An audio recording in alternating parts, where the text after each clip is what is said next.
이사 대표들과 함께 머리를 맞대고 좀 지혜를 모으는 그런 모습을 보시는 것만으로도 좀 희망을 가지시지 않을까.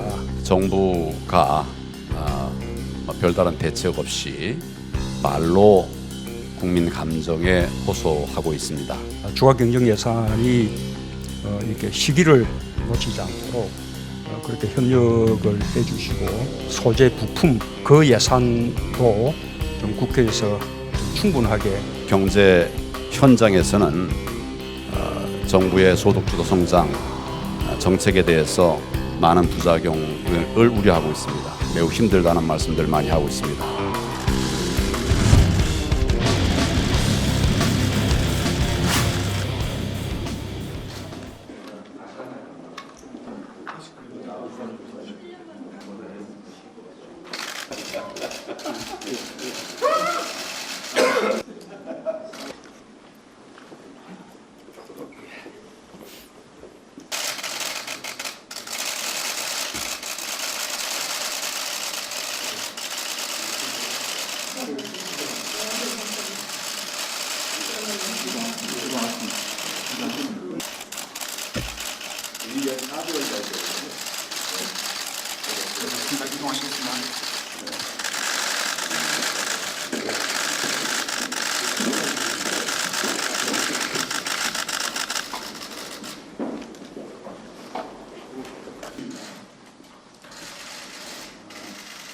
정치가 또 근본적으로는 이런 시간 속에서 그런 모습을 걱정되는 시기에 이사 대표들 아무래도 제가 먼저 인사 말씀을 드려야겠죠. 이렇게 정말 함께 둘러앉으니 참 좋습니다.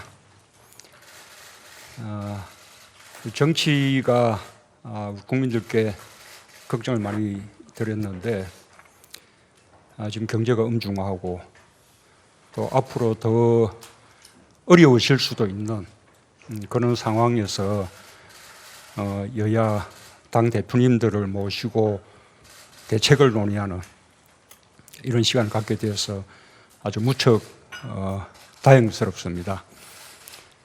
국민들께서도 걱정되는 시기에 이 대통령이 이사 대표들과 함께 머리를 맞대고 좀 지혜를 모으는 그런 모습을 보시는 것만으로도 좀 희망을 가지시지 않을까 그렇게 생각합니다. 더 나아가서 꼭 필요한 일에 대해서 좀 초당적으로 합의를 이루고 공동 대응하는 그런 모습을 보여드린다면 아마 국민들께서 매우 든든해 하시리라고 생각합니다. 일본에 대해서도 좋은 메시지가 될 것이라고 생각하고 또 우리 정부와 기업의 협상력을 높여주는 데도 도움이 될 것이라고 봅니다. 지금 가장 시급하고 이렇게 중요한 일은 일본의 수출 제한 조치에 대해서 당장 우리가 어떻게 대응할 것이며 또 근본적으로는 우리 주력 제조 산업의 핵심 소재 부품들의 그 지나친 일본 의존을 어떻게 이제 줄여 나갈 것인지 그에 대해서 함께 지혜를 모아 나가는 것이라고 생각합니다. 더 크게는 지금의 한일 간의 갈등을 조기에 이렇게 해소하고 양국 간의 우호 협력 관계를 회복하고 더욱 발전시켜 나갈 수 있는 그런 방안까지 함께 논의가 이루어졌으면 합니다. 지금 경제가 엄중한데 엄중한 경제 대책으로서 가장 지금 시급한 것은 역시 추가 경정 예산을 좀 최대한 빠르게 그리고 원만하게 처리하는 것이라고 생각합니다.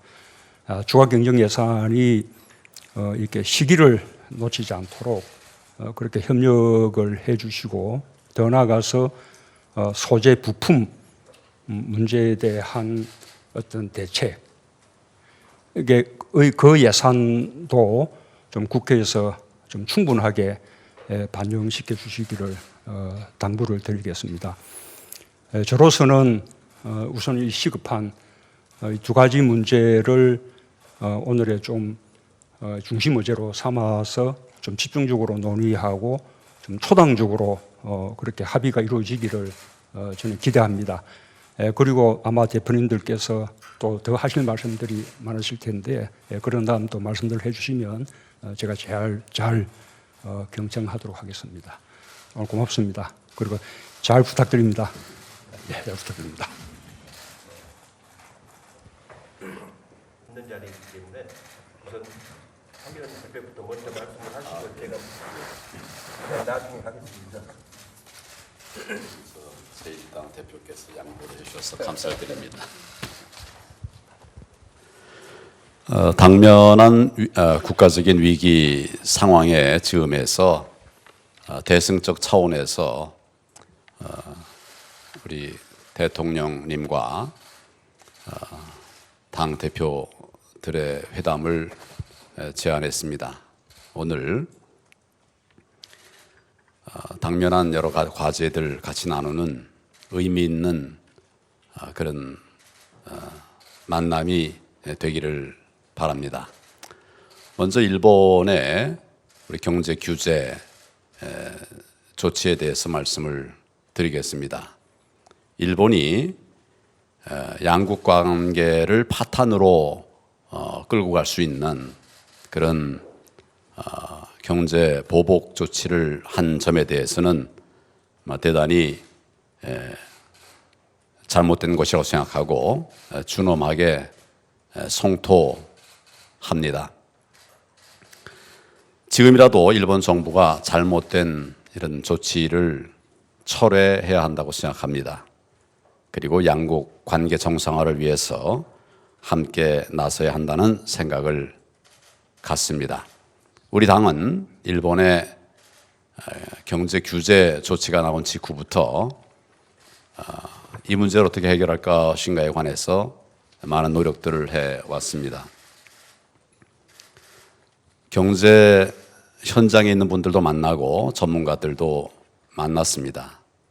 많은 현장에 있는 경제인들, 상공인들 모두 다 정말 큰일 났다고 하면서 반드시 막아달라, 일본의 그 보복 조치들을 막아달라, 이런 간절한 호소를 하셨습니다.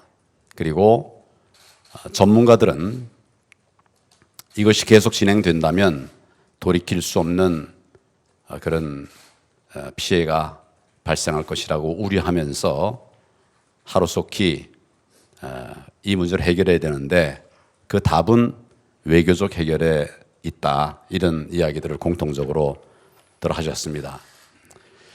그런데 지금 정부가 별다른 대책 없이 말로 국민 감정에 호소하고 있습니다. 그러나 말과 감정만으로는 문제를 해결할 수가 없습니다. 결국 가장 중요한 것은, 핵심적인 것은 양국 정상 간에 해결하셔야 된다, 이런 생각을 합니다. 조속히 한일 정상회담을 추진해서 양국 정상이 마주 앉으셔야 한다, 이런 생각을 합니다. 장관이나 공무원들도 할 수 있겠습니다만은 그거 가지고서는 많이 어려울 것으로 생각합니다. 대통령께서 어려우시더라도 톱다운 방식으로 해결을 하셔야 되지 않겠나, 이런 생각을 합니다. 이것을 위해서 필요하다고 하면 제가 며칠 전에도 말씀드렸습니다만은 대일 특사를 파견하는 등 서둘러서 해결책들을 만들어 가야 된다, 이런 생각을 합니다. 또 사태를 원만하게 풀기 위해서는 미국의 역할이 매우 중요합니다. 대통령께서 미국이 우리 입장을 잘 지지할 수 있도록 대미 고위급 특사를 파견하는 등의 적극적인 조치가 필요하리라고 생각합니다. 이것을 통해서 미국과의 원활한 협의가 되어야 되리라고 생각합니다. 이런 과정을 통해서 한미일 공조가 복원되는 그런 결과가 만들어져 가야 지속 가능하고 장기 안정적인 이런 대책이 될 수 있으리라 생각합니다. 저는 우리가 앞으로 일본과 보다 더 당당하게 맞서기 위해서는 경제의 펀더멘털이 더 튼튼해져야 된다 이런 생각을 합니다. 그런데 지금 우리 경제 현장에서는 정부의 소득주도 성장 정책에 대해서 많은 부작용을 우려하고 있습니다. 매우 힘들다는 말씀들 많이 하고 있습니다.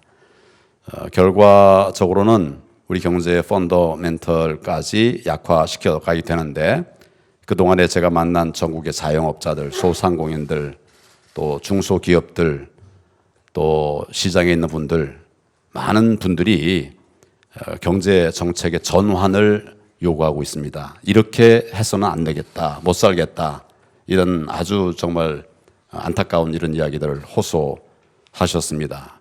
어떤 분들은 울기도 하셨습니다. 정말 왜 우리가 이렇게 되었나 이런 말씀들을 하셨습니다. 그래서 경제 정책의 대전환, 큰 전환이 필요하다 이런 생각을 합니다. 부품 소재를 비롯한 우리 산업의 경쟁력을 높이려고 한다면 과감한 규제 개혁이 필요하고 또 금융 혁신도 필요하다는 말씀들을 많이 하셨습니다. 그리고 정말 그렇게 필요하다고 생각합니다. 노동 개혁의 중요성 더 말할 것도 없습니다. 이제는 일본이 감히 경제 보복 조치를 꿈도 꾸지 못하도록 만들 수 있도록 대통령님께서 우리 경제 정책의 대전환에 결단을 해 주실 것을 말씀을 드립니다. 책임 행정이 실종된 상황입니다. 우리 정부가 지난 8개월 동안 일본 문제 관련해서 예후와 여러 가지 경고가 있었음에도 불구하고 그것을 무시하고 이에 대비하지 못한 것은 명백히 잘못된 것이 아니냐 생각합니다. 외교 라인 누구도 일본 경제 보복을 예측하지 못한 것 같습니다. 또 문제가 발생한 뒤에도 허둥지둥 대책을 제대로 잘 만들지 못하고 있다고 하는 지적들이 많습니다. 대통령께서 외교 안보 라인 엄중히 문책하고 곧바로 경제라는 것이 국민을 안심시키는 길이 될 것이라고 생각을 합니다. 어렵지만 그런 결단을 부탁을 드립니다. 지금은 대통령께서 야당과 다툴 이런 때가 아니라고 생각합니다. 위기에 맞서려면 협치가 그 무엇보다도 중요합니다. 저와 우리 당은 그동안 여러 차례 말씀드린 대로 이 위기를 극복하는데 초당적으로 협력할 생각을 가지고 있습니다. 하지만 여당 정부는 소위 적폐 청산을 앞세우고 외골수의 길로 가고 있습니다. 그러면서 새로운 적폐를 쌓는 내로남불도 끊이지 않고 있습니다. 이런 상황에서 과연 이게 잘 협치가 되겠나? 대통령님께서 잘 돌아보시고 야당과의 진정한 협치를 이룰 수 있도록 힘써 주시기를 바랍니다. 저는 지금의 이 위기 상황을 극복하기 위해서는 대통령님을 비롯한 우리 모두가 국익과 국민을 최우선에 두고 힘을 모아야 한다고 생각합니다. 사태를 바라보는 시각과 문제를 풀어가는 이런 방식도 차이가 있겠지만은 역시 국익과 국민을 기준에 두면 협력이 어렵지 않다고 생각합니다. 이런 차원에서 정부 또 국회, 경제계가 모두 참여하는 민관정 협력위원회를 구성할 것을 제안드립니다. 이것을 통해서 저희들 최대한 같은 협력을 하도록 그렇게 하겠습니다. 모쪼록 오늘 이 자리가 지금의 위기를 단합과 또 도약의 기회로 바꾸는 전화위복의 계기가 되기를 바랍니다. 감사합니다.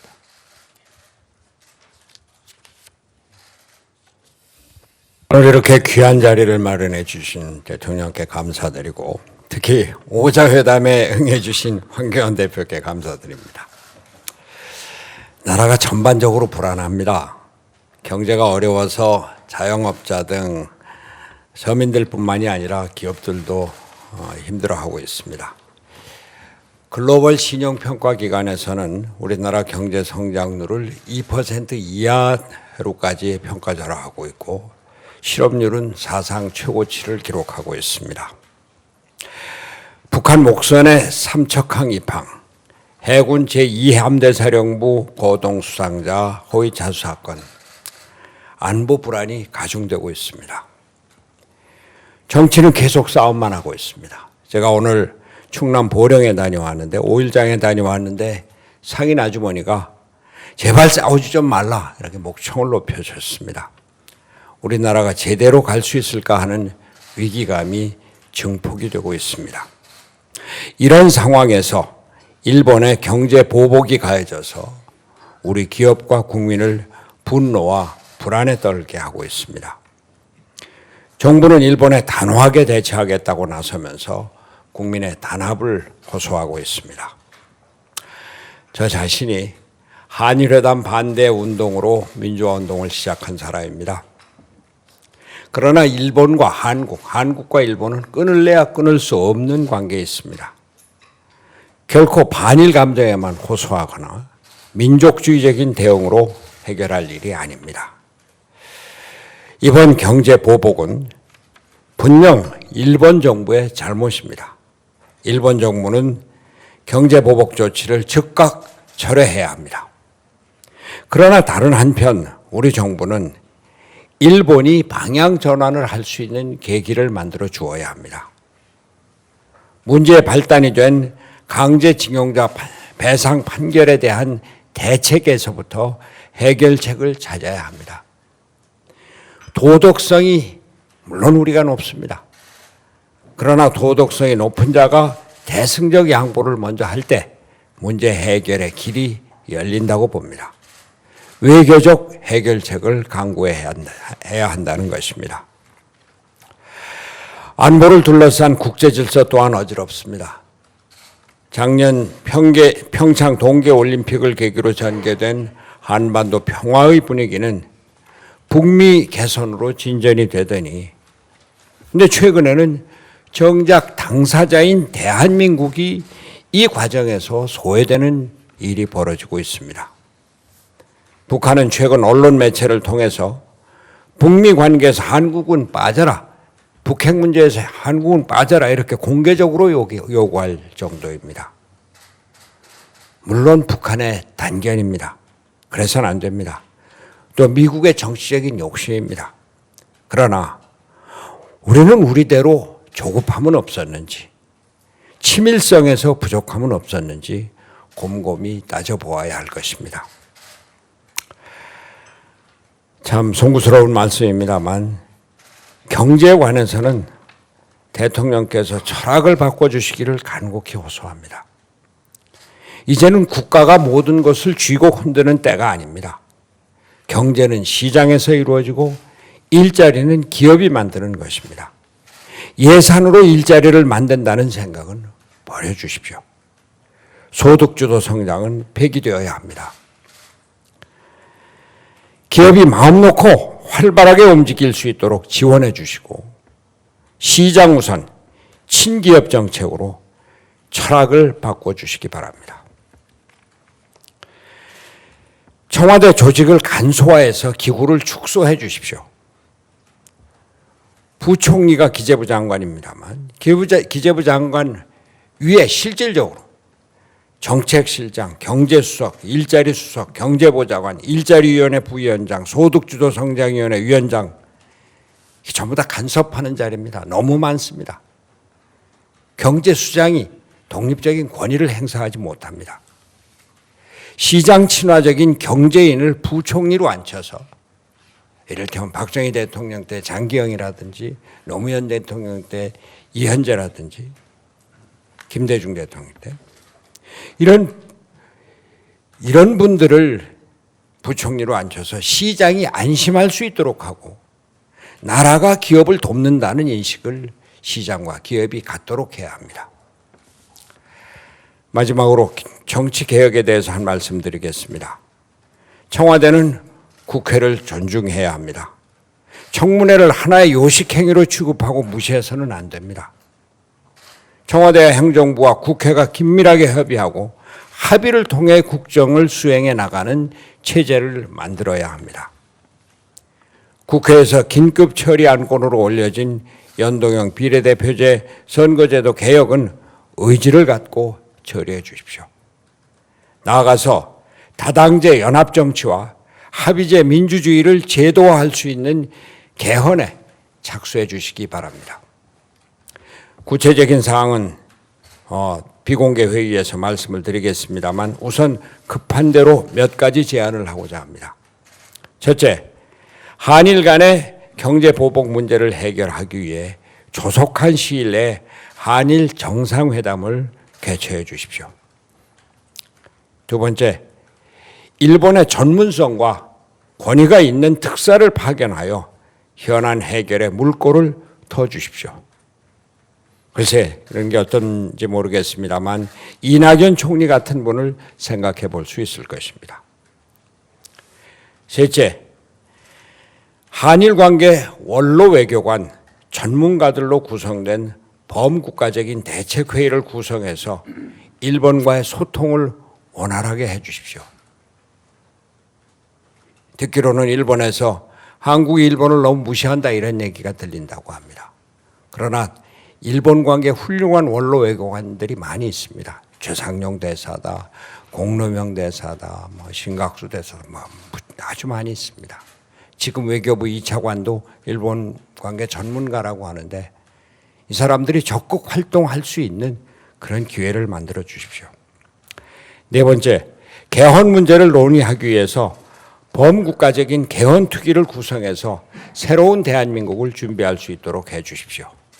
문재인 대통령께서 지난번에 국회에 개헌안을 제출을 했습니다만 송구스러운 말씀이지만 그것은 국민들의 일반적인 개헌에 대한 요구와는 좀 동떨어진 것이었습니다.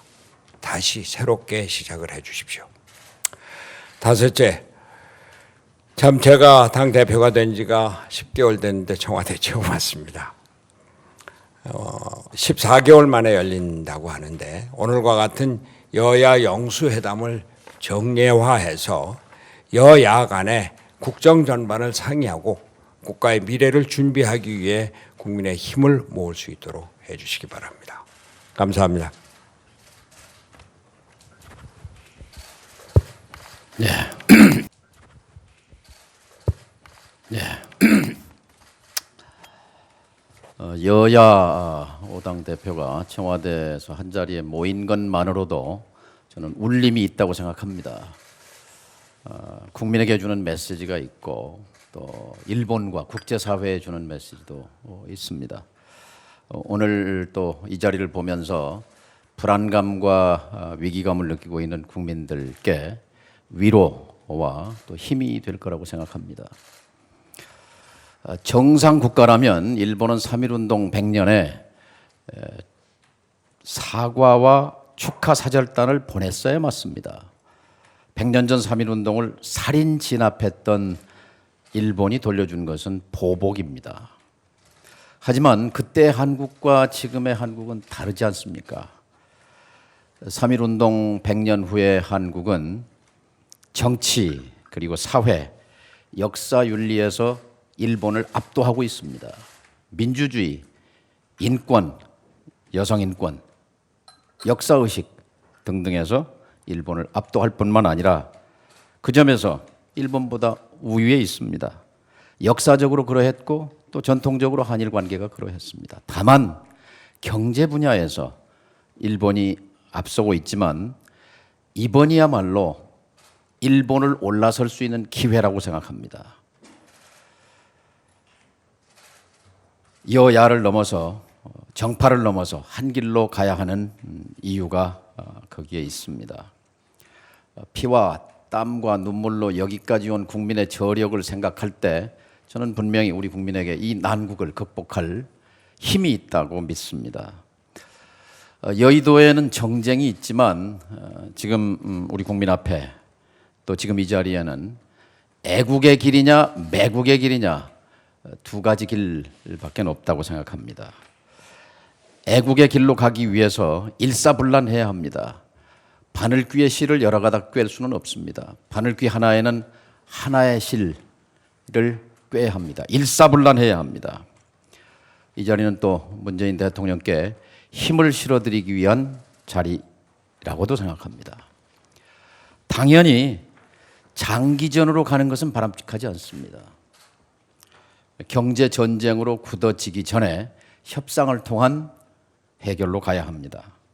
합리적인 해법을 마련해서 조속히 아까 몇 분이 말씀하셨습니다만 특사 파견이 필요하다고 봅니다. 근데 저는 정부를 대표한 특사와 함께 민간을 대표한 특사, 복수의 특사가 필요하다 이렇게 봅니다. 그러니까 이낙연 총리를 손학규 대표께서 말씀하셨는데 말하자면 일본 국민을 상대로 한 대민간 외교 차원에서 저는 김대중 오부지 선언을 이끌어냈던 또 기획했던 최상용 대사 같은 분이 민간 특사로 적절하다고 생각합니다. 그래서 복수의 특사를 보내는 것도 한번 검토해 보실 필요가 있다 이렇게 생각합니다.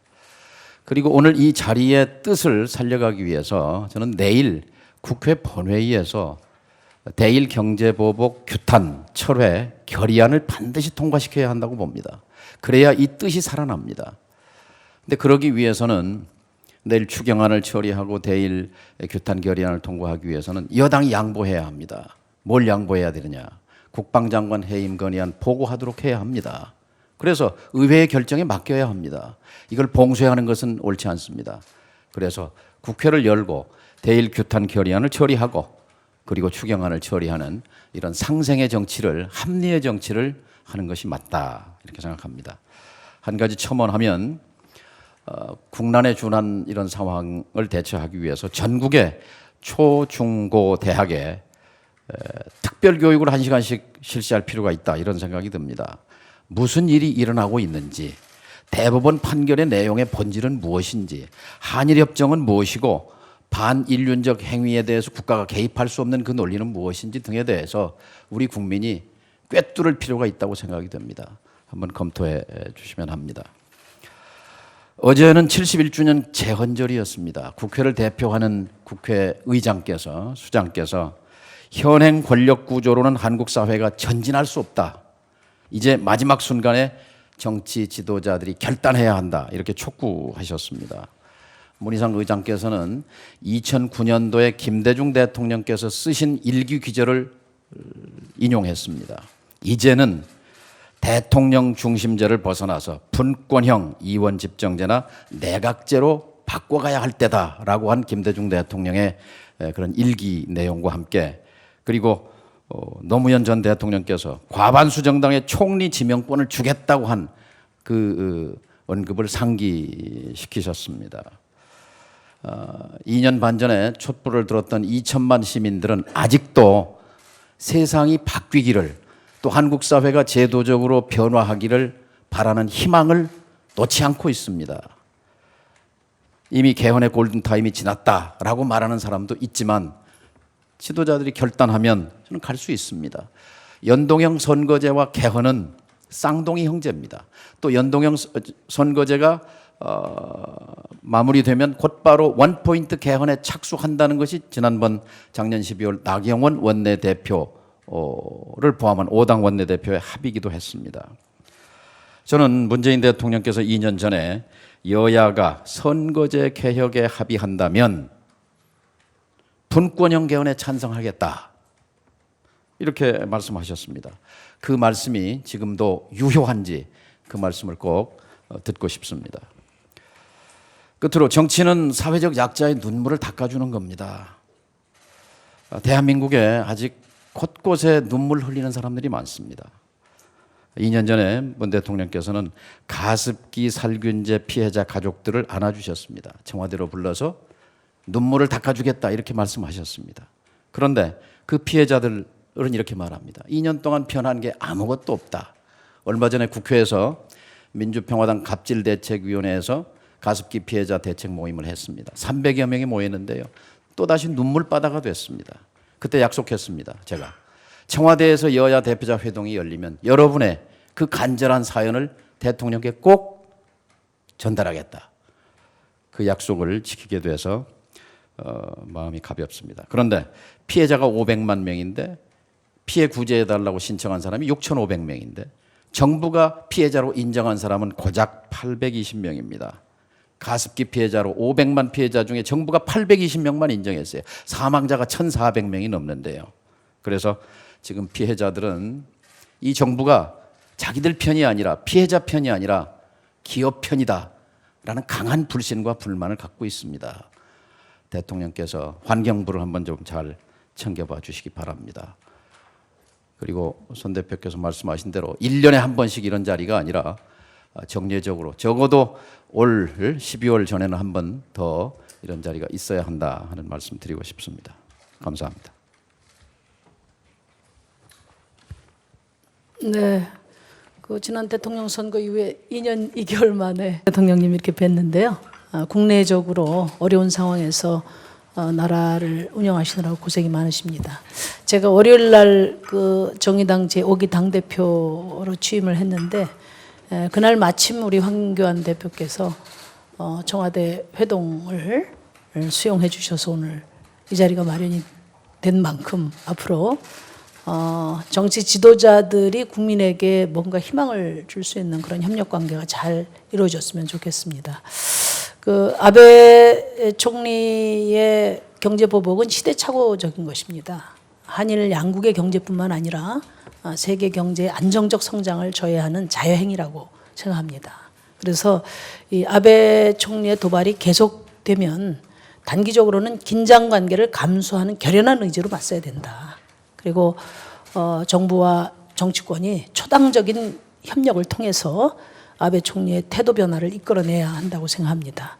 이게 중요한 것은 말이 아니라 행동입니다. 그래서 몇 가지 여러 대표님들께서 말씀하신 것에 추가해서 제안 말씀드리겠습니다. 첫째, 일본은 지금 한국을 파이트 리스트에서 제외하겠다고 예고를 했습니다.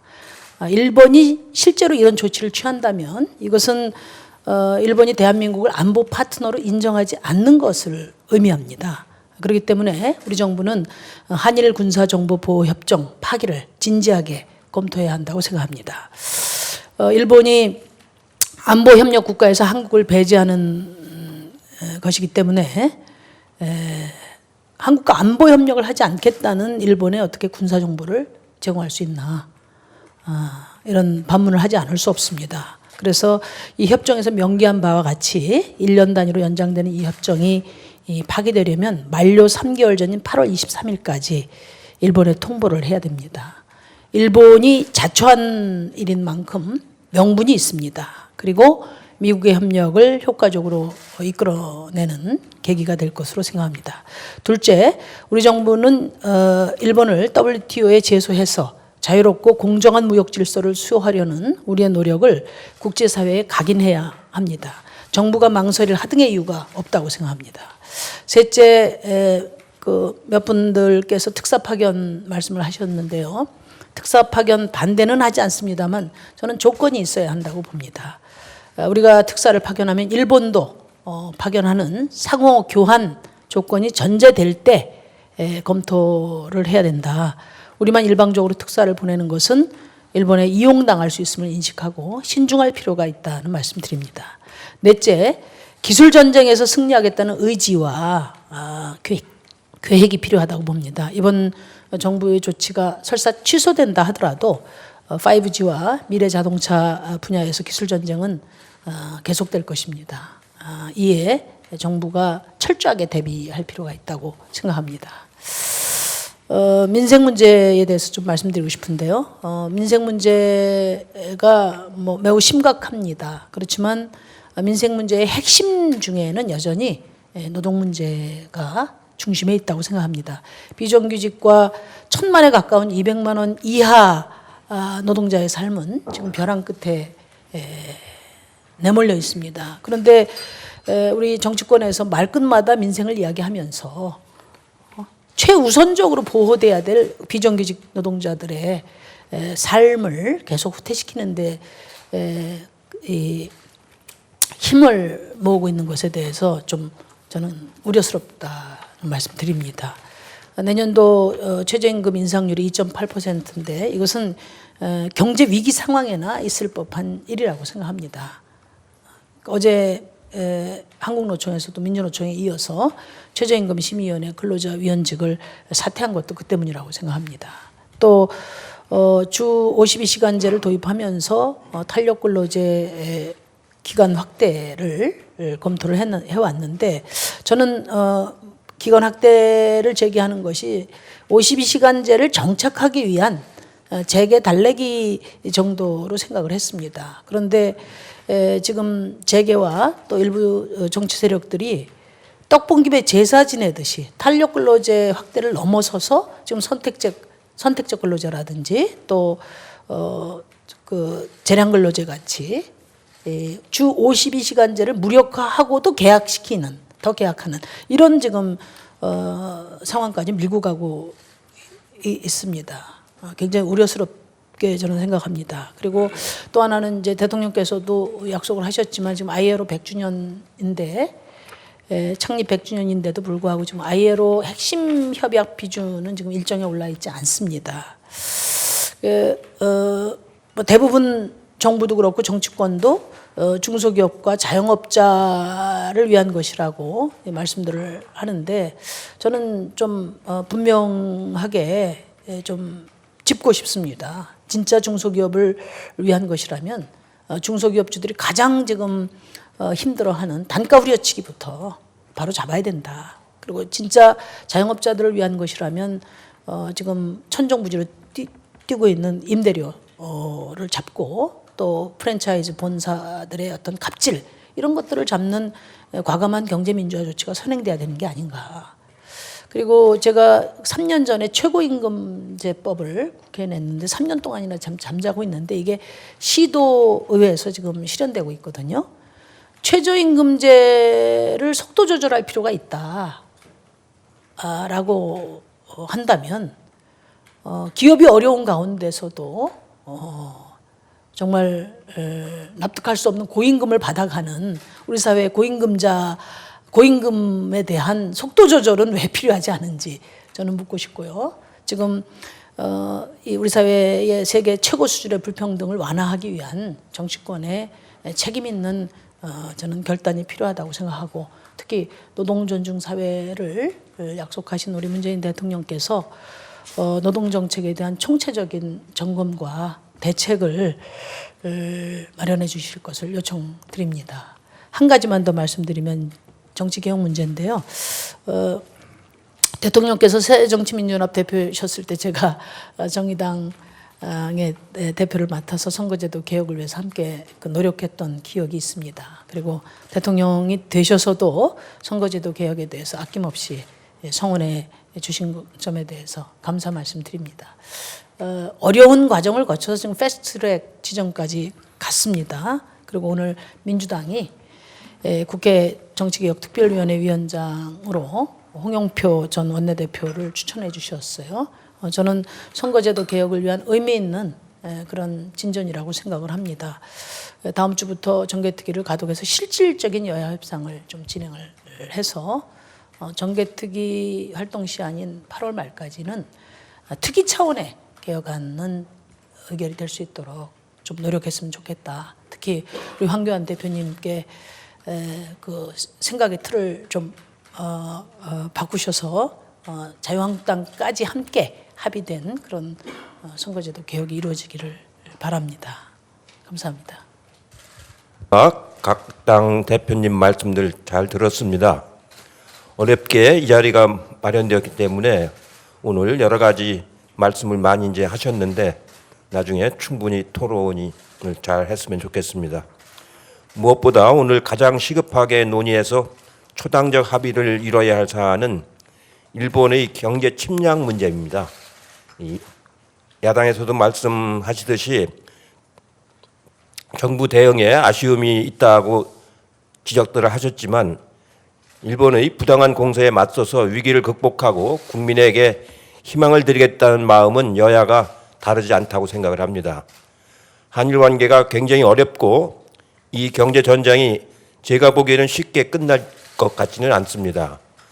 어차피 한 번은 건너야 할 강이고 넘어야 할 산입니다. 이 중장기 대책을 잘 세워서 나가지 않으면 우리 경제가 굉장히 어려워질 거라고 그 생각이 듭니다. 기업도 위기 극복을 위해서 노력하고 정부도 외교 협상과 대책 마련에 최선을 다해야 할 것 같습니다.